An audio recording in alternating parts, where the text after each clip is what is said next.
Wonderful. Okay, I think that's enough time. So I just want to say a big warm welcome to everyone who's joining today from Sussex Partnership Trust.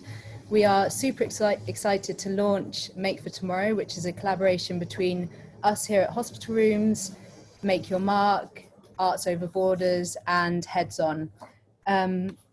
So I'm Phoebe, I'm a project curator at Hospital Rooms, and I'm here with my colleagues Louis, Tim, and Micah. And today we'll be launching the first session with artist Rowe.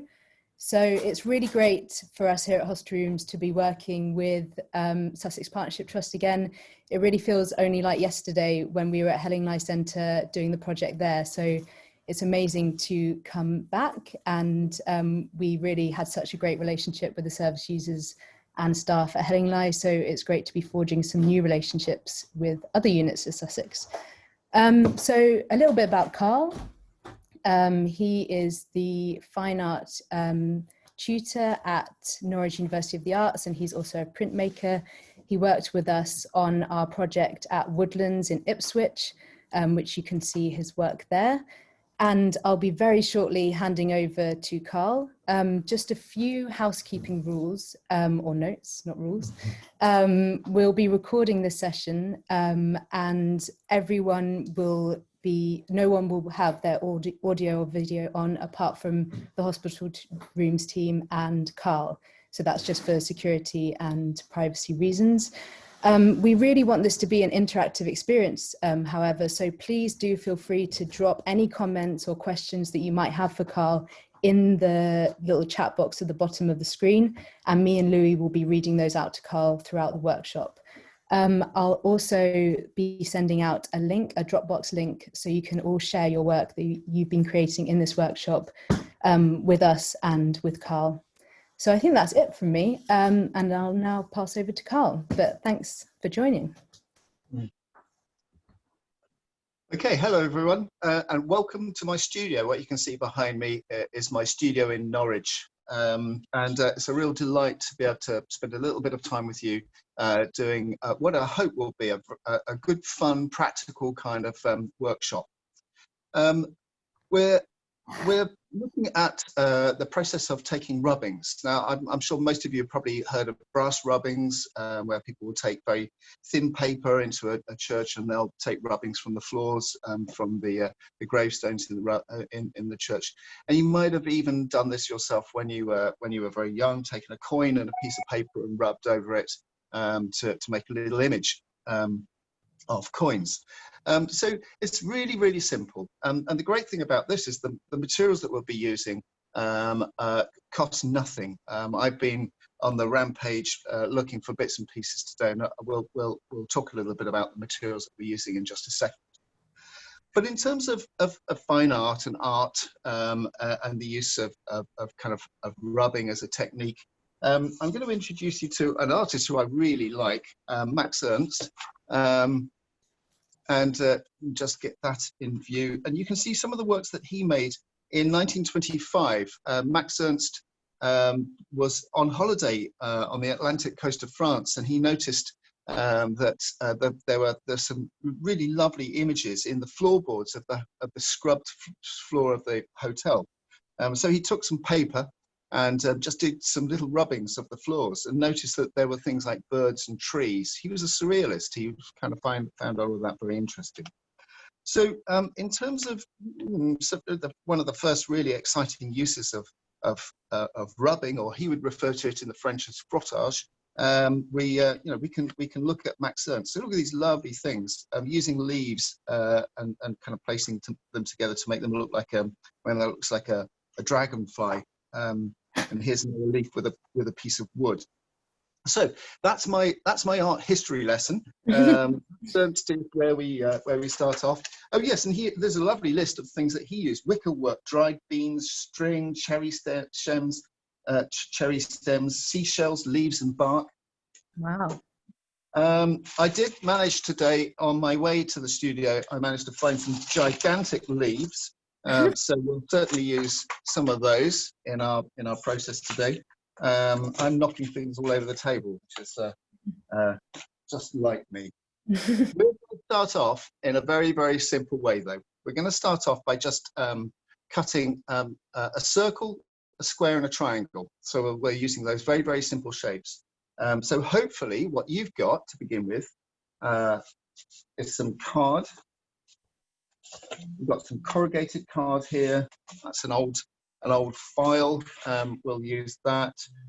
You could use some thick paper, an old box here. Pull that apart and use that.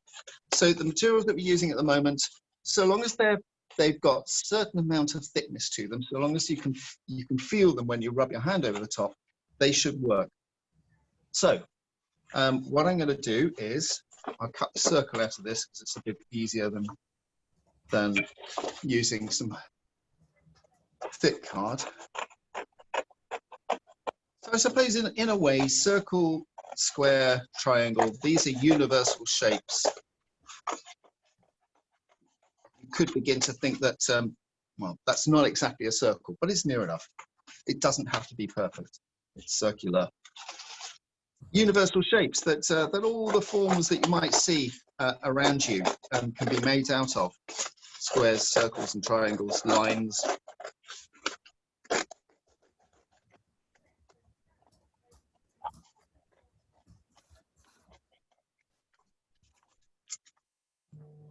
And we'll finish with a triangle.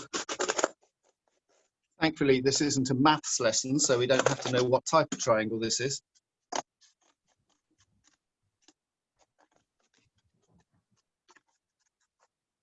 Okay, so if we move all of that to one side, these are our component pieces. Now, also what I hope you've got is either a nice soft pencil with a decent end to it, or better still, a piece of graphite, or you might have a piece of Conte or chalk crayon. You need something that's going to give a nice, smooth kind of delivery of material over the top of the paper. So a very, very hard pencil won't really work, but a nice soft one like a 2B would be perfect. But if you've got a piece of graphite like that, then even better. We need a piece of paper. And I think I've suggested A4 or A3. So the kind of paper that you would get from a photocopier would be absolutely fine for this. It doesn't have to be special paper at all. And what I want you to do, I'm going to get you to do this in just a second, is to arrange your square, your circle, and your triangle in some sort of way that is interesting. They can overlap a little bit. Then we'll place the paper over the top of that. And let's try the pencil first of all. With the pencil on its very side, just very carefully rub over the surface like that. We haven't stuck anything down. Don't worry about sticking anything down, but do try to hold the paper, hold everything steady as you go. If it slips and you get funny sort of images, even better. Think Max Ernst. You can't really go wrong. So that's with a pencil. This is with my, you get exactly the same marks, but it just is a bit faster if you've got a big block of graphite like that. So whilst I finish this, I'm going to give you a little bit of time to cut yourself a circle, a triangle and a square, and get some paper and start taking a rubbing from it. I'll give you a few minutes, give you 5 minutes or so to be doing that, and I'll finish this one. And whilst you're getting on with that, it would be really good to hear from you what kind of materials you're using or how the process is going with you. So do drop those comments and questions into the chat box. You know, as I'm doing this, I realize as well, it makes quite a nice noise. So it could be that if you start to get interested in sounds rather than pictures, there's an idea that you could just see what it's like to rub over different things and to pick up that sound.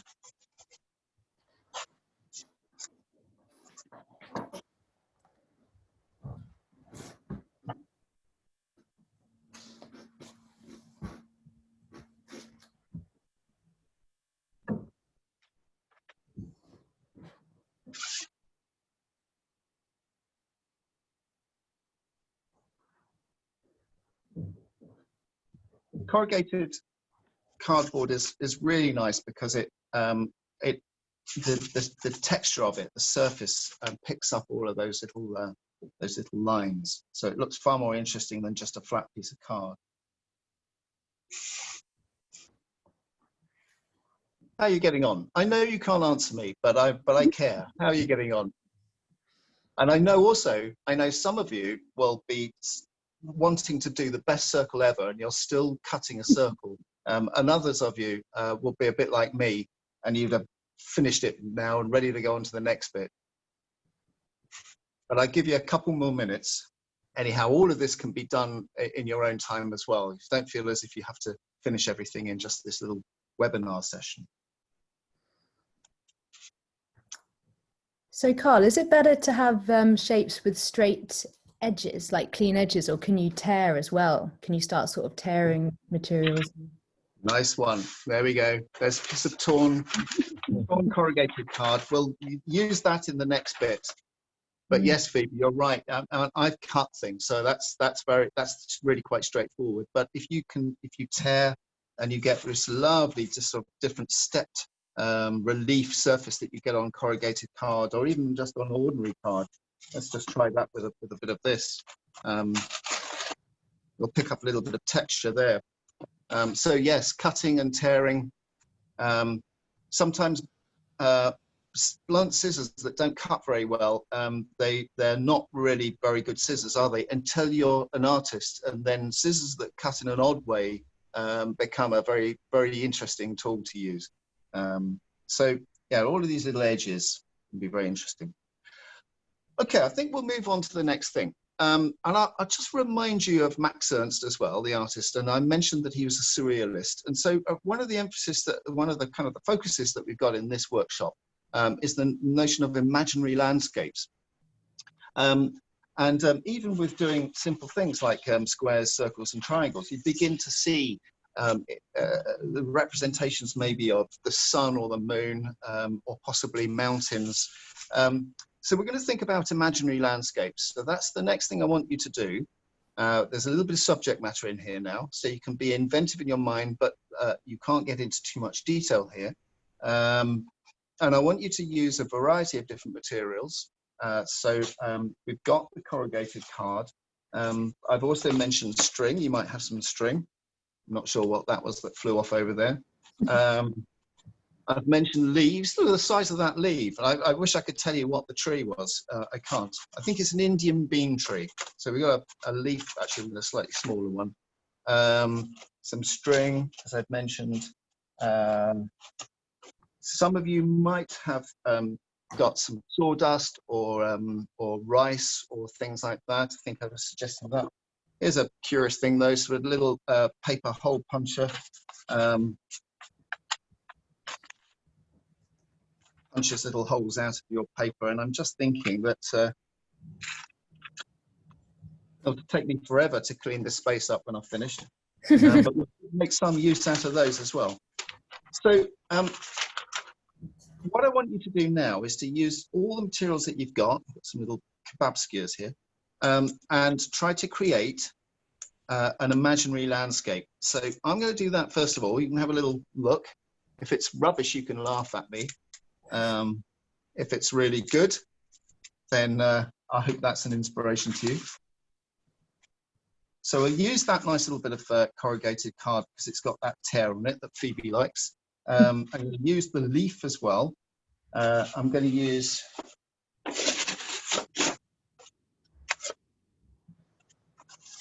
some more of this card, and that's actually the bit that I cut the circle out of, but that's quite nice. So that's a sort of negative shape, so I'll keep that. I'm going to sprinkle these in. I frankly don't know what they are in our imaginary landscape. It's imaginary.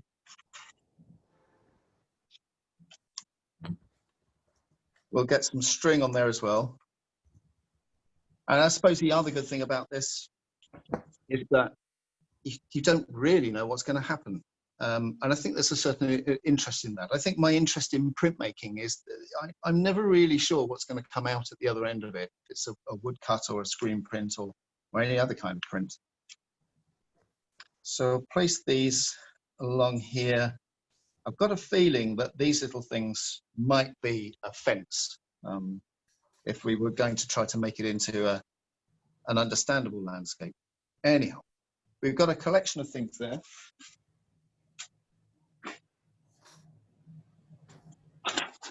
Take another bit of paper, wash it down, and I'm going to miss, I realise I'm going to miss some of this. I'll just move it in. And we'll start rubbing. It's going to be a little bit harder because you've got all those little bits and pieces underneath the paper that are trying to escape and roll away and slip around. Oh yeah, they work quite well, those little bits from the hole punch.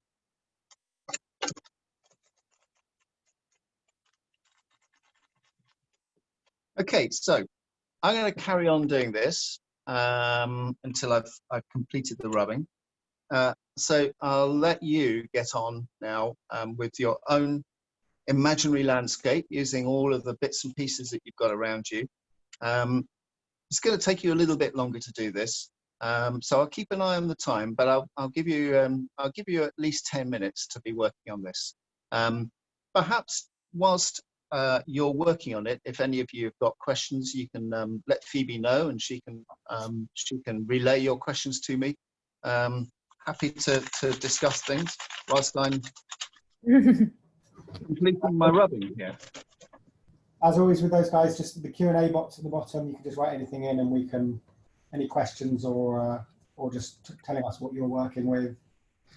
It's just to the right of the green. Oh no, you wouldn't have that.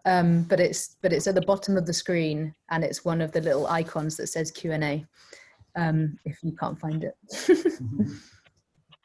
Maybe everyone's just having too much fun to tell us what they're doing.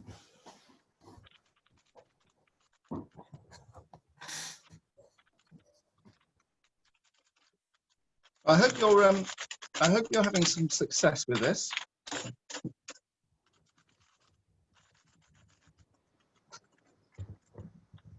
So we have had a question now, Carl, asking, I think you sort of have covered it a little bit, but what the best sort of pencil or crayon is to use for the rubbing?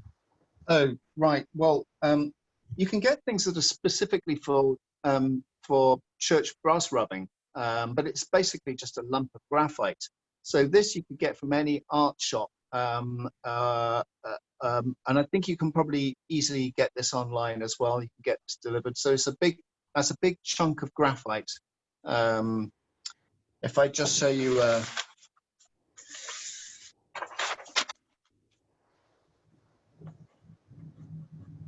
It's lovely material because you can create very wide, soft marks with it.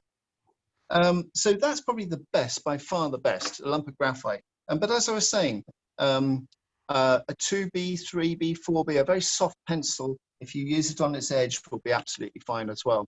And crayons are very good too.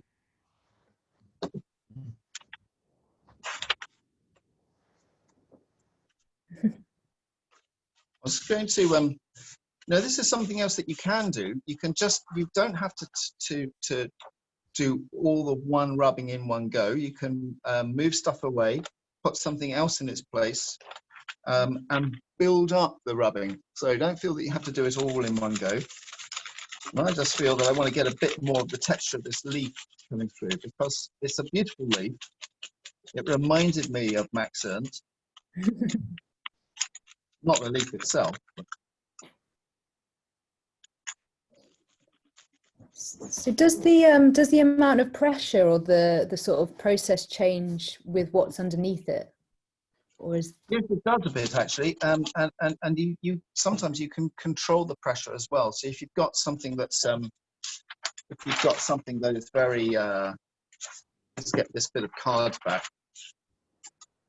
There's actually quite a thick relief that has different densities to it. Paper. You can change the pressure, so quite light pressure on all of the surface, and then press a little bit harder and change the direction of the pencil. to really kind of get into the little kind of areas that otherwise you wouldn't pick up. So the lighter the pressure, the better, really, but that's going to depend on the relief that you're using. And for stubborn bits that you want to come out, a bit harder with the pressure. What happens if you tear the paper? Great fun. That doesn't matter at all. That actually, now, I'm going to try to get that a little bit closer to the camera. Yeah, that's good. Yeah, it's beginning to look like a, I've got it the wrong way around. Beginning to look a bit like a mountain range. Yeah. Oh, that's lovely. So there you go. I didn't have to do anything apart from tear a piece of corrugated card to make some sort of alpine mountain range. But back to the thing that I've been working on. Let's get a few more of these in. I think they're quite good fun.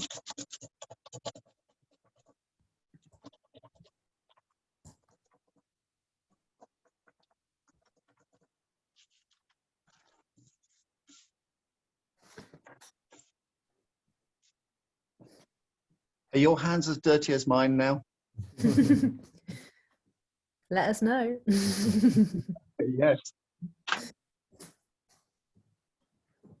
Well, that looks great. I love the way that the how do you call them? The paper dots have come out. It makes it look sort of like atmospheric or like snow or something. It's really nice. I thought snow, but of course they're black on a white background, but that's okay. It's a negative of snow. Yeah, or they could be dust particles blowing in the wind, or they could be migratory birds, a big flock of birds. But that's the lovely thing about imaginary landscapes and about surrealism, is that that things actually don't have to be tied right down. They're just quite interesting little dotty things. I don't know if I've got any other materials here that I was going to have a go at. Actually, there's this thing. Could just place under here.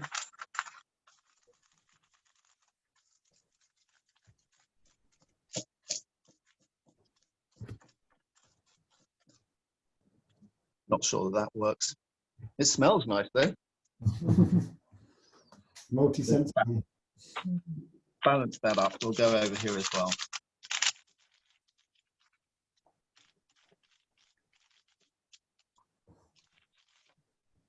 I always think pictures are quite nice if they go right off the edge of the paper as well. I don't always like something that's right in the middle. It's nice if it goes off the edge and becomes a bit more like an object than an image. So I hope you're getting on okay with that. Oh. I know there are going to be one or two of you that are still cutting your circle, saying, "Why is he going on so much?" How do you present your work after you finished it? So if you make something on paper, what do you do? I have a really good picture framer in Norwich who takes care of all of that for me. I have framed my own work before now, and I do know sometimes whether I want it to be float mounted or box framed. But decisions about works on paper, yeah, I mean, I think as soon as you've made a work on paper and you put it in a frame, then it changes dramatically. It finishes the work. Decisions about framing work, yes, I've just mentioned about working to the very edge of a piece of paper, and so a lot of the works on paper that I do are precisely that, and so they have to have mounts that don't go over the edge of the paper. And quite often I'll have a little deckled edge, a sort of a natural rough edge to the paper, and I like to be able to see that in the frame. All the prints that I make, whenever they're prints, they would be frames, but they would usually be a float mount. The paintings that you can see behind me here are all on canvas, and I would never frame those. I like to see the edge of the canvas and see things nice and clean. We've got someone using a sort of a tree ring coaster. They're asking, what is the most unusual object you've ever used in a rubbing? Well, maybe not a rubbing, but in a soft ground etching. We haven't got time to go into soft ground etching, but it's kind of close in a way to rubbing, and it relies on relief things. And yeah, the weirdest thing I've been able to take an impression from was a dried fish. Wow. A packet of little dried fish that I think the intention is that they're used in salads, in Japanese salads, but they worked really well for a soft ground etching. Yeah. Don't do that sort of thing on a hot day. But yeah, I mean, all of the stuff that I've got at the moment is on the tabletop. But I mean, it is possible to take rubbings from larger things if you're a bit more mobile. Mm. Okay, I think I'm going to move on. Well, I'll stick with this, but I mean, some of you will have thought this already, but it's worth pointing out that if you've used graphite or any other kind of drawing material on a piece of paper, and you've dispensed with all the bits that were underneath it, so it's just on a flat surface, you can start drawing into it. So you might decide that actually you want to pick out a mountain range or some of these tree forms. So there you go. We can also start drawing, and I mean, if you've got paints or something like that, you could start painting on it as well. Sorry, Carl, could you hold that up to the camera the other way around so we can see it? Yeah. Oh, yeah. Sorry. Yeah, but I can see the mountain range now. Yeah, that looks. Yeah. And also, where have I put my eraser? It would be great to hear from all of you who are attending what kind of landscapes you've come out with, whether they've come out on purpose or whether they're accidental, or what you can sort of see in the image. It would be really great to hear from you too. Yeah, that would be interesting. Now, the other thing I'm doing here is using an eraser. It's a nice one because it's not too aggressive. It's not rubbing things out. It's just smudging. So that's quite nice. So we've got some of the marks that we got from doing a rubbing over the surface of objects, but now we're beginning to combine them with just drawing as well.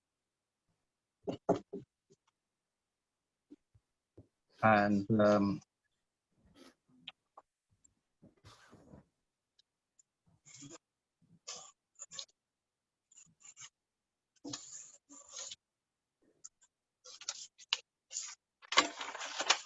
honestly don't know what the circles are. They're very good freehand circles. I don't think I could get that close. So I'm trying to get that in the middle of the. Yeah, we can see it really clearly. Nice. So there you go. There's that. That's to my mind, that just becomes a drawing. It's not a rubbing. It's got rubbing in it, but it's also got hand drawing. It's got erasing in it, and it just becomes a drawing. There's a lovely artist, again from the 1920s, called Anthony Gross, who did fabulous drawings of cornfields and stubble fields that have been cleared of their crop and are just left with stubble and stones and crows and things. He did these lovely drawings that had these kind of willowy shapes and around them. So hopefully you've managed to get some success making a little bundle of relief objects and making a rubbing from it. Maybe some of you have got as far as drawing into it as well. We're going to try one more thing, and then I'll give you a little bit more time to try to finish off. And like I say, I mean, you've got plenty of time to have a go at these all of these techniques in your own time. We'll just move that to one side. And I'm going to make another relief. I do like those dots, so I'm going to keep those. Those can come back, some of those. These were some little circles of wood that were cut out of a sheet of wood. My son was doing some work down the end of the garden with my tools. So Those little bits of wood because I think they're quite good. We'll bring the string back. That's quite interesting. We've just had another question from someone asking if you use this kind of technique in all of your artwork, or is this one-off? No, I don't use it that often. What I would use rubbing for, and this gets a little bit technical, but what I would use rubbing for is to make images on drafting film to put onto screen prints. So I use it as part of a lot of other processes to make screen prints. Excuse me. And probably one other thing that I do often with rubbing is to see what woodcuts look like. I do like making woodcuts and lino prints. Well, I haven't done lino prints for a while, but woodcuts I've done recently. Rather than inking the block up and printing it to see what your print is looking like, if you just take a piece of paper and you rub over it, then that's a great way of finding out what your woodcut's going to look like.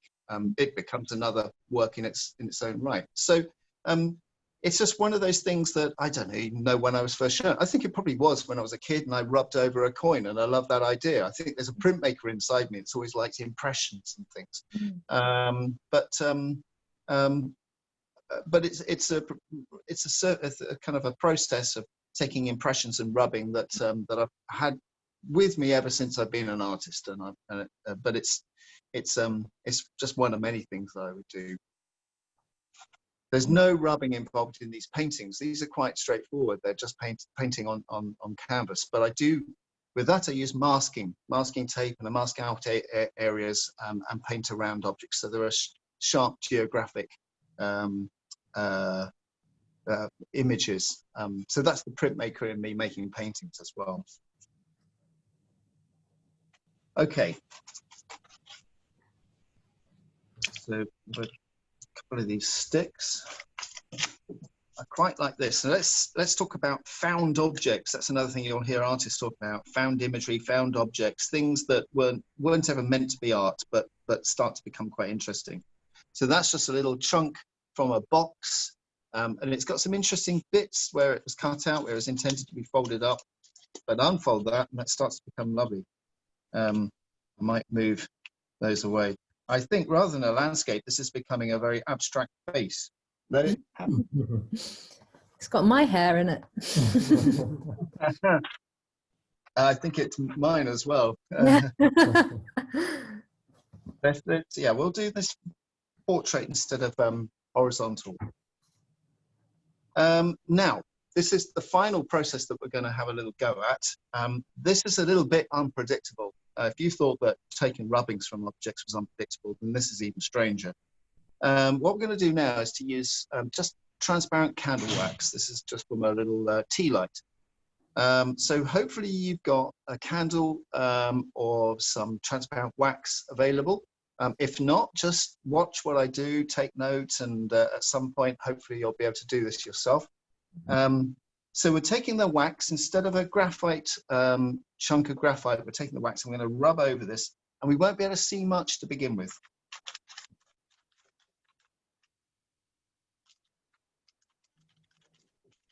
So there's a certain level of mystery, secret art. Secret art, but all will be revealed. I nearly knocked the camera off above me just a second ago. I don't know if anyone noticed. There's a bit of tape dangling down, I think. There is. Is it true that that people used to take rubbings when people were first traveling to different places as a way of sort of understanding different places and keeping? Yes, yeah, as mementos. Yeah, from churches and architecture, and from surfaces, from prehistory as well.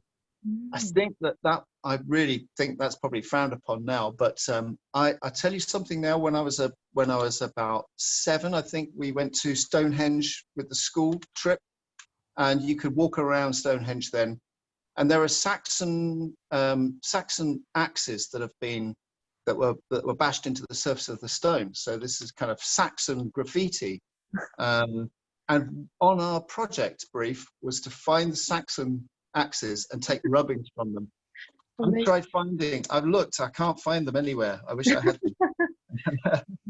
But so yes, I mean, taking an impression that there's this lovely term, a technical kind of word in a way, called indexical. And really what that means is that an impression that you take is very, very closely related to the original object. So it's not like a drawing of something. It sort of almost is the thing. It's like a footprint is so much, tells you so much about the person that stood there. And you wouldn't wouldn't think of drawing of a footprint. You just think of the footprint. Okay, so you can't really see much there.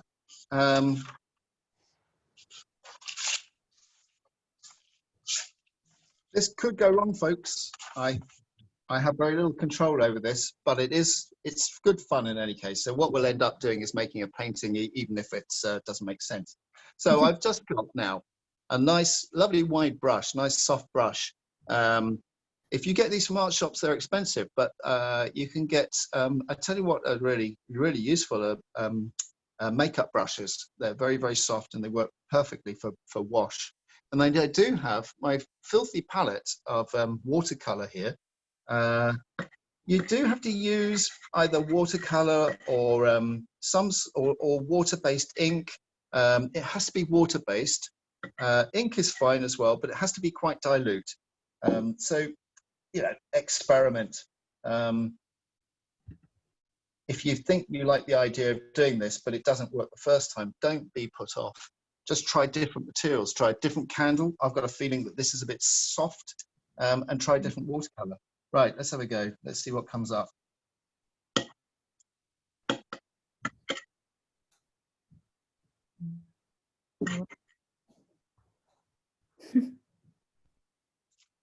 It's something.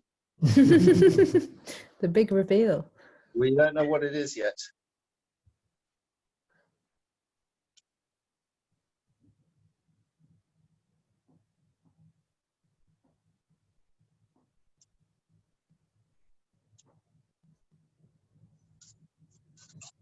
Wow, yeah.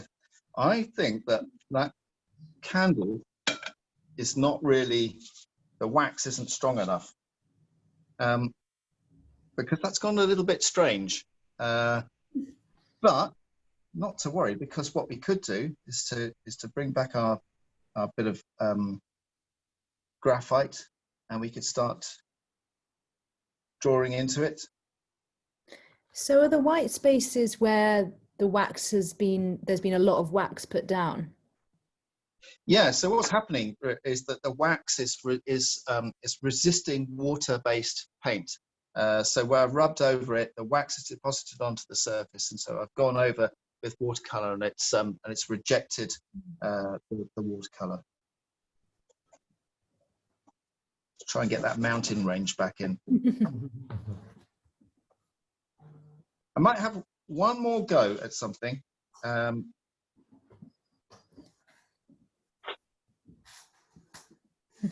little bit simpler. Let's bring that leaf back.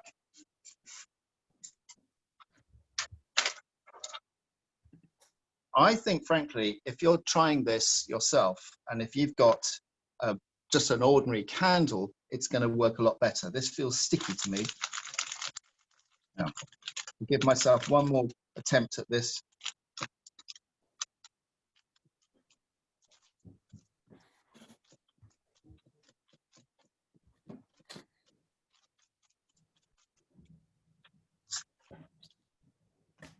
Combine it with, we'll do two things. We'll combine it with Have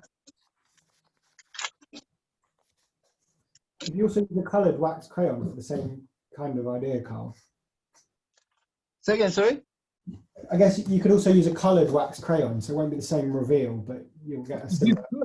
That would be a lovely thing to do. Yeah, if it was a coloured wax crayon. I mean, if you used like a blue crayon and then went over the top with an orange wash, you'd get a nice complementary colour thing going on. Mm.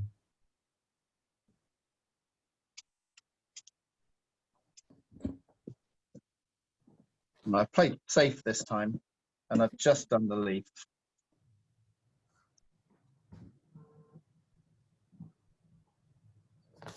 Mm. That was coming through really nicely. It's okay. It's something.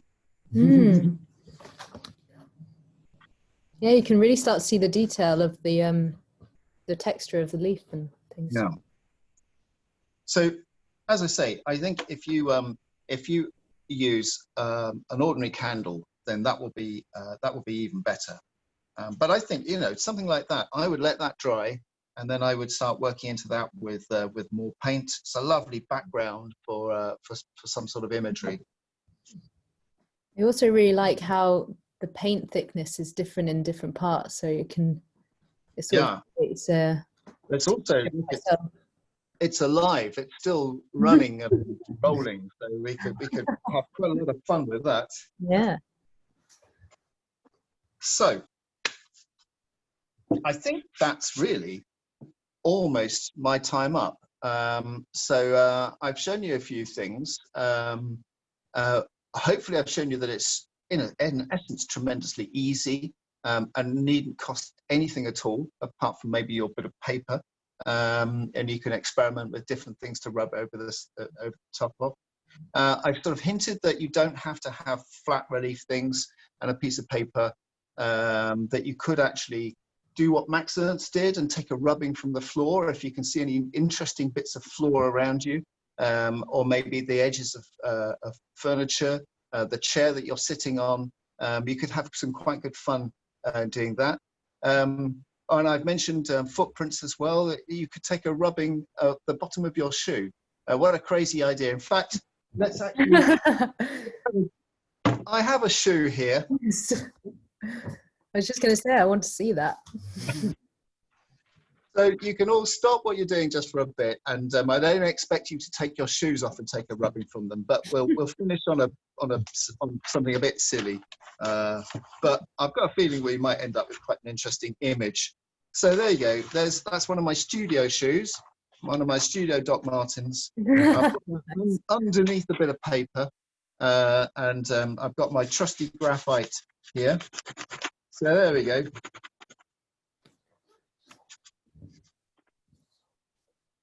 Everyone would recognise that as a Doc Marten sole. It's not an advert. Sponsored by Doc Marten. Wouldn't it be nice if I suddenly got a whole load of Doc Martens through the post?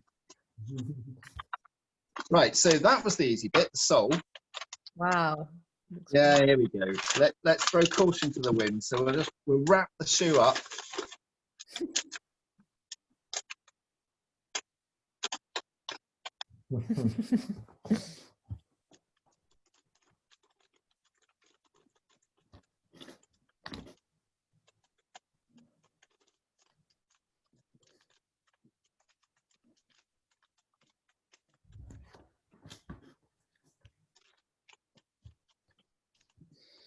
Round the back.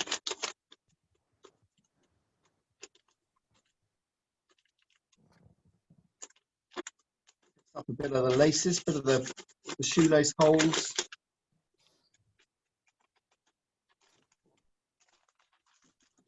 You could probably wear this after.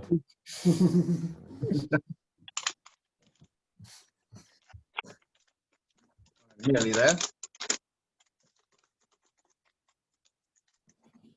Well, I feel like sneezing. I think it might be those leaves.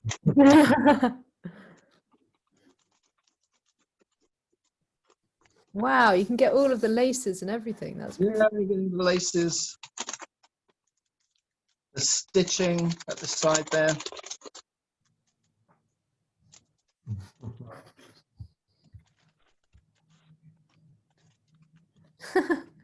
There we go. Wow. Amazing. An image of a flattened out shoe. So there's an interesting thing. That's an all-round image, a bit of cubism. A deep All sides of that shoe. Amazing. There's a challenge to you. See, you know, some interesting things that you could find to make rubbings from, and then, you know, it is quite, you can see that it's not high art, it's good fun, but you might end up with something that is a little bit unexpected and surprising. We just had a comment come in saying that is really cool. So I agree, that is really cool. So hopefully this this amazing workshop by Carl has shown you that you can take rubbings of absolutely anything. Anything is a subject for an artwork. That's been really brilliant. And again, I just wanted to say, please do follow the link that's going to be sent out after this to the Dropbox folder, so we can see all of the things that you've made and then pass them back on to Carl. But yes, from all of us at Hospital Rooms, I just want to say thank you so much, Carl. That was a really enjoyable workshop, and I learned a lot about Max Ernst, which is also really good. So thank you. Thanks, Carl. Great. Thank you. Thank you, everyone. Thank you. Bye. Bye.